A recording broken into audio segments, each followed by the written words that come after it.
Hi again, this is Chef Reis. What I'm doing today is I'm going to show you guys how to roast butternut squash.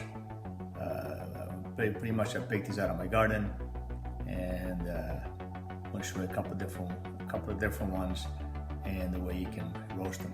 And from this you can do so many different things with it, from a pumpkin pie, pumpkin roll, so on and so on and so on. Why make pumpkin anything? Pumpkin muffin, pumpkin pie, pumpkin roll with canned pumpkin when you have this.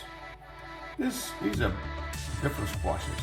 Pretty much early in the year I planted some butternut squash seeds in my yard, and I ended up with 3 different style of squashes. The butternut squash, and I think the other one is a baby butternut in the middle. Then I got a neck pumpkin. Even though people sometimes think, the pumpkin that I'm carving as a jack-o'-lantern for Halloween, any other pumpkins I use for decorations that's what they use for pumpkin pies, but most likely not. Most likely they use different pumpkins called they call them sugar pumpkins, they might call them pie pumpkins, but for me personally the best pumpkin to use is actually not a pumpkin, it's actually a squash. Butternut squash to me is the best way to go. It tastes good. They're not as watery as a normal pumpkin, and they're a lot more flavor to it than your regular pumpkin. I'm not really sure what they put in the canned pumpkin, what kind of pumpkins do they use, but most likely they might use pumpkins, that are not probably, suitable for decorations. They may be not the prettiest pumpkins in the world, but to me these are the best pumpkins, or you call butternut squash, to use for pumpkin pie. Basically what I'm doing is you're going to do a couple ways. You can roast them, you can peel them and steam them, or cook them, boil them up. You can peel them and roast them. I like to roast them whole, cut them in half, roast them in the oven, and then just kind of with a spoon all the meat out, and you got all the shreds of the pumpkin. It's not a puree, so as you're eating your muffin, your pumpkin pie, your pumpkin roll, you see the shreds in there, so you actually just feel some texture of the pumpkin in your pie or in your cake, whatever you're eating. These are the ones that I like to use, and you can make you can make all kinds of things with these things. Okay, so what I decided to use the butternut squash. The butternut squash, was the biggest one. Instead of using a couple little ones, I used the big one to make my puree, and this makes it a lot better. So I took the whole thing, and I'm gonna cut it in half, and I'm gonna use this as my base for my whatever I'm gonna do with pumpkin pie, pumpkin muffins. Today I'm just gonna show you how to roast the whole thing. That's pretty much what I did. I'm just gonna show you how to do it. So I took the big one, and I'm gonna use the longest one.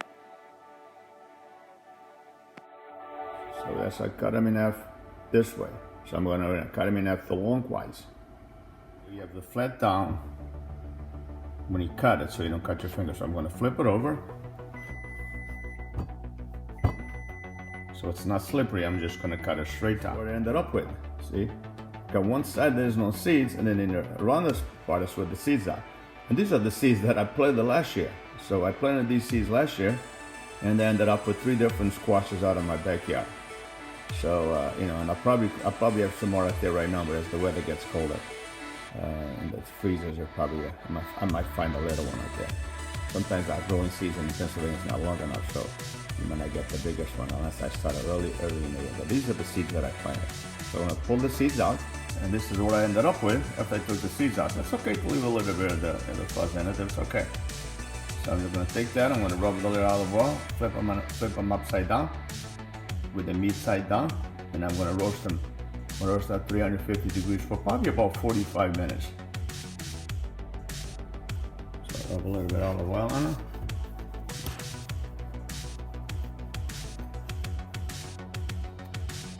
I'm just gonna put them in the oven.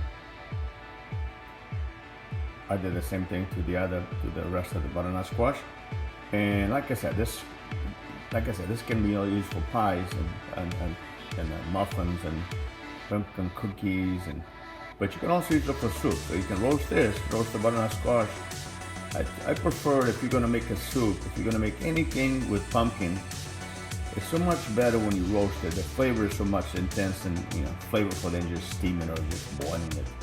Boiling is kind of boring, so roast everything, roast it.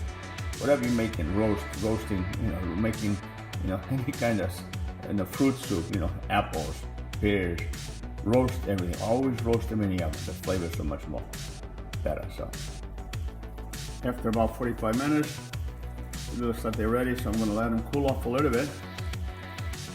Let them cool off a little bit before I try to get the meat out. But don't wait too long. Don't let it get too cold, and it's going to be out to crisp. So just cool it off enough for you to handle. And after they come out of the oven, I just took a spoon and I took all the meat out. And this is pretty much what I ended up with. And I can do all kinds of things with it. So enjoy it and have a good day. And this is a fun product. Like I said, with this butternut squash meat, you can utilize it for so many different things. So don't just be fooled with just canned pumpkin, which you can do your own.